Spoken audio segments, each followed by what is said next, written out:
Hi everyone, it's your boy Zach, and I just finished watching Seven Psychopaths.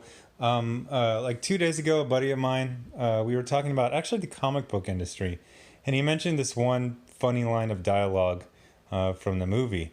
So I was trying to find a video clip of it because I was going to show it on my other channel, and I couldn't find a video clip of it, so I was like, well, whatever, I'll just watch the whole movie. It's on Amazon Prime Video, and boy, am I glad I did.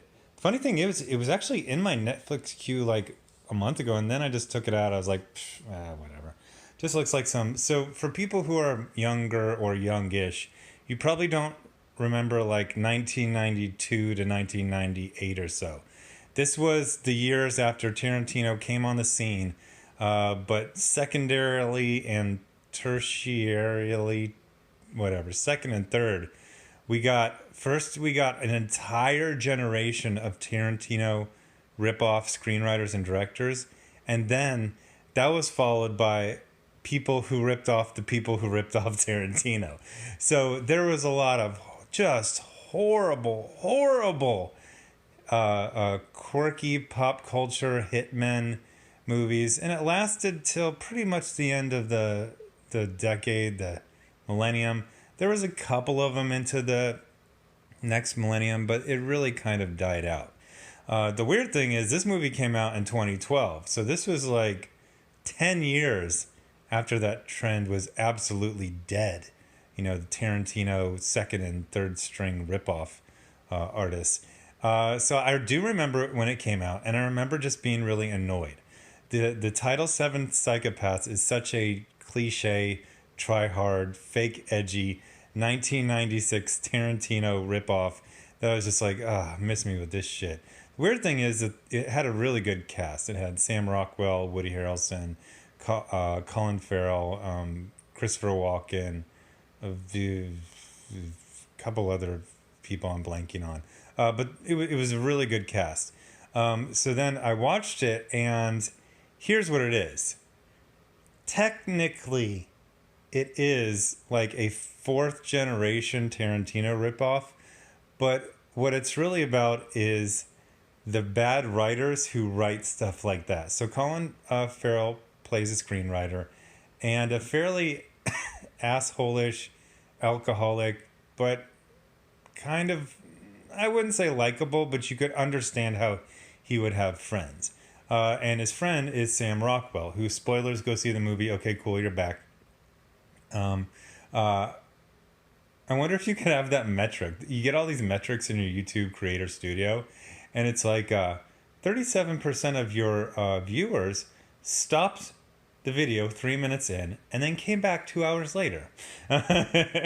What does this is actually more akin to a movie like Charlie Kaufman's adaptation with Nicolas Cage than it is to all of those, inbred descendants of Tarantino ripoff movies.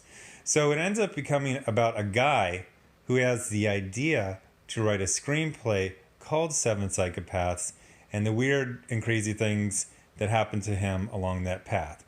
Mainly generated by his friend, unknowingly, although kind of he should have known.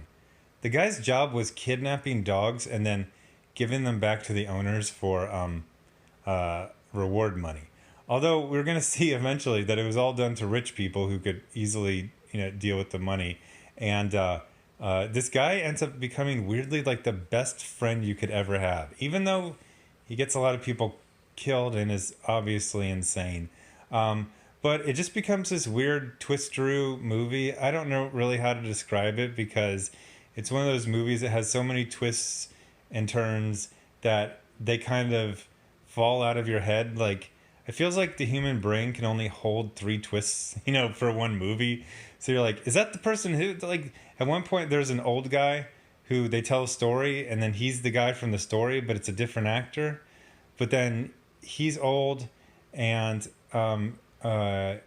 he married a black woman and she's old.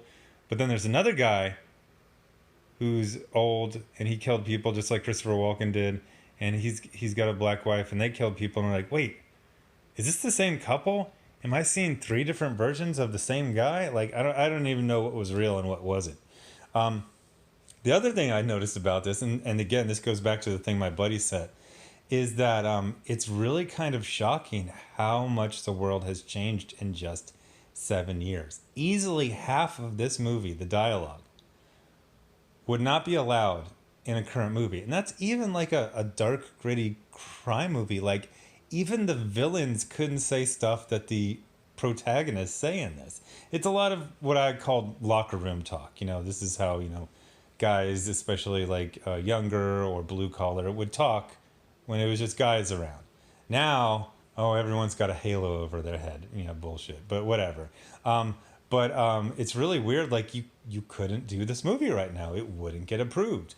So the guy's name is the screenwriter's name is Martin Schmidt, and I believe that's the name of Colin Farrell's character as well.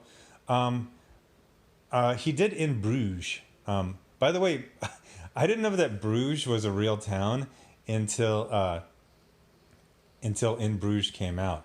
And then I was watching Austin Powers Goldmember, and Dr. Evil, who is, we find out, raised by Belgians, but not actually Belgian. He's doing a rap song, and he says, this is for all my homies in Bruges. And I thought he was saying Rouge, like Baton Rouge, and I realized he was saying Bruges. So this Martin Schmidt, he's like some Irish guy. He wrote In Bruges, which is legitimately excellent. I think it came out like 2008, 2009. And then he also did this movie like 2 years ago called Three Billboards Outside of Ebbings, North Carolina, something.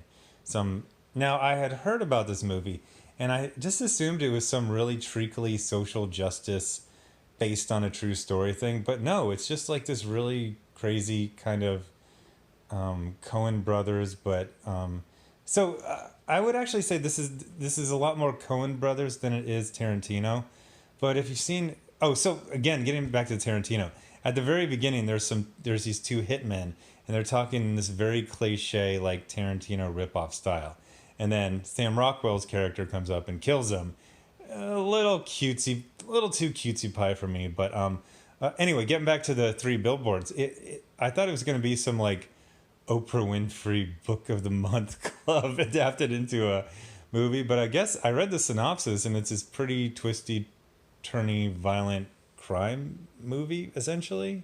So I'm really looking forward to seeing that. Now, I do not think I will review it for this channel. I'll just watch it. You can watch movies and not make YouTube videos about them. It's possible. So, in summation, I'm glad I saw it. It's a good movie. It's very metatextual. Like I said, I believe it's Martin is the writer director, and the main character is named Martin, and he's a screenwriter. So it is a little cute sometimes, but other times it's original, and it's just got a fun, great cast. Sam Rockwell is... I had this thing where I used to hate him because he's in all these indie movies, and he kind of plays the same guy in everything. Although it looks like he plays a different type in that Three Billboards movie from the summary. But, there's a Sam Rockwell role, and if you're going to write a Sam Rockwell role, Sam Rockwell's going to be really, really good in it. So go check it out. It's called Seven Psychopaths. Oh, by the way, you've been looking at this thumbnail. Like 3 of the people in this thumbnail are exceedingly minor characters in the movie. It's not a literal movie where there's like 7 psychopaths on a team, and no, it's very different than that. Anyway, thanks for watching, and So Amazon Prime Video just added a bunch of good stuff again. So my Netflix and my Amazon Prime Video queues are very full. I could do a video a day for the next month or two and never have to replenish them. Anyway, thanks for watching. Bye.